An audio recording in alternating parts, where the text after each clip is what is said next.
Halo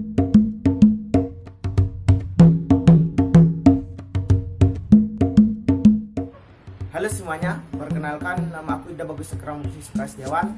Kalian bisa panggil aku Gustu. Aku siswa jurusan Teknik Komputer Jaringan dari SMK Negeri 1 Sukawati. Pada kesempatan kali ini aku akan membahas terkait materi tentang baterai CMOS. Baterai CMOS adalah baterai yang digunakan oleh BIOS untuk tetap aktif meski tidak dialirkan listrik, yang salah satu hardware komputer yang sejenis dengan baterai jam, di mana perangkat keras ini dipasang pada papan induk atau motherboard.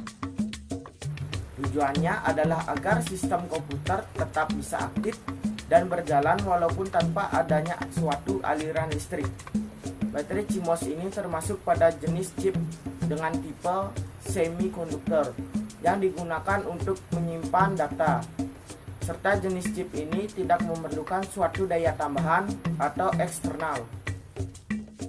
Baterai CMOS berfungsi sebagai perangkat yang mampu menyimpan setelan waktu pada komputer, yang istilah lainnya time setting, di mana settingan inilah yang akan menentukan suatu performa bagi sistem komputer yang Anda miliki. Berfungsi sebagai media untuk penyimpanan setelan BIOS. Berfungsi sebagai media yang menentukan suatu sistem komputer agar bisa menentukan suatu backup dan restore, serta melakukan suatu update.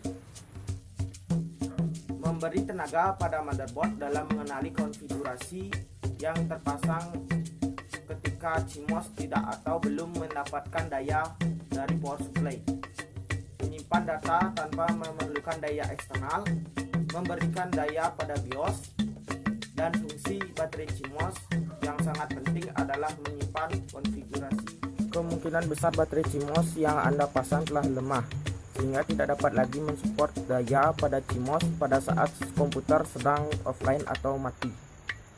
Kebiasaan pemasangan peralatan seperti USB, flash disk, eksternal hard disk yang langsung dicabut tanpa menggunakan fitur safely remove hardware, yang mana kegiatan seperti ini dapat mengakibatkan software yang terpasang dan didata oleh CMOS akan tersimpan. Kemudian ketika komputer dihidupkan lagi, CMOS tidak bisa menemukan data hardware tersebut.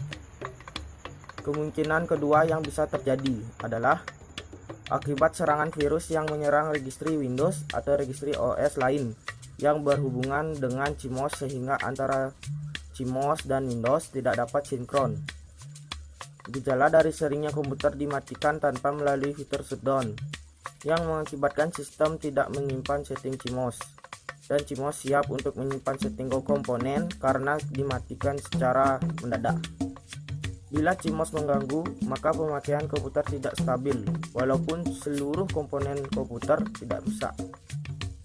Langkah pertama, lepaskan kabel power, monitor, mouse, dan keyboard untuk demi keamanan.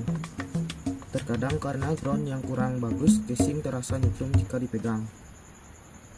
Langkah kedua, buka casing CPU PC dengan hati-hati. Setelah terbuka, cari letak baterai CMOS. Jika terdapat kabel-kabel yang menghalangi, sebaiknya kabel-kabel tersebut dipinggirkan dengan hati-hati agar tidak ada yang terlepas dari soket. Langkah ketiga, lepas baterai CMOS yang lama menggunakan obeng minus yang ukurannya kecil. Terdapat lubang untuk mencukil baterai.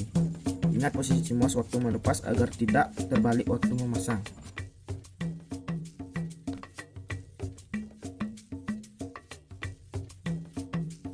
Langkah keempat, pasang baterai CMOS yang baru pada tempatnya. Anda tidak memerlukan alat untuk memasang baterai CMOS. Gunakan jari untuk menekan baterai CMOS agar masuk ke soket.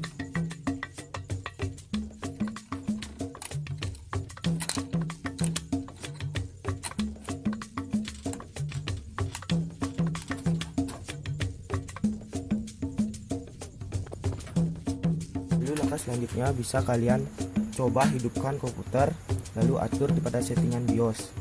Jika tidak ada masalah, komputer bisa ditutup kembali. Demikian informasi mengenai pengertian, fungsi, dan sedikit cara mengganti baterai CMOS. Semoga video ini dapat membantu kalian dan menambah wawasan terkait perangkat keras komputer. Sekian presentasi dari saya. Jika ada salah kata mohon dimaafkan. Terima kasih.